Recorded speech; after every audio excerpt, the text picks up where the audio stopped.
qimmatli hayrat. Ko'zlar yonar daryoday, tun yo'qolar armonlarday.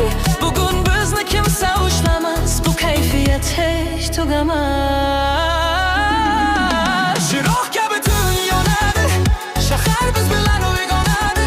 Biz yuguramiz orzular sari, yuraklarda minglab nari. Chiroq kabi tun yonadi, shahar biz bilan uyg'onadi. Biz yuguramiz orzular sari, yuraklarda minglab nari.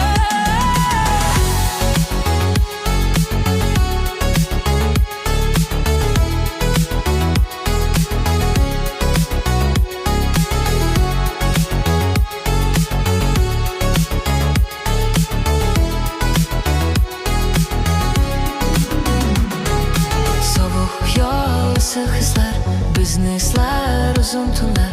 Har qadaming yechim beradi, qalb ichida olov yonadi. Sovuq bahor issiq hislar, bizni eslar uzun tunlar. Har qadaming bitim beradi, qalb ichida olov yonadi. Yomg'ir yog'ar sekin yo'lda, biz yashaymiz erkin holda.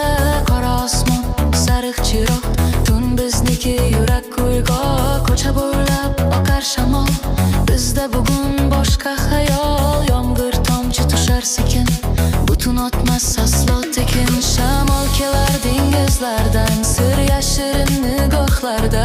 Biz kulamiz tun bakrida, orzularning charoqasida. Sovuq yomg'ir tushar yerga, biz qaraymiz uzun yo'lga. Har soniya juda qimmat, butun beradi katta qudrat. Osmonlar yonar ko'cha bo'ylab, qadamlar urar bizga moslab. Yuraklar tez-tez urar birga, butun bizning onam chetar.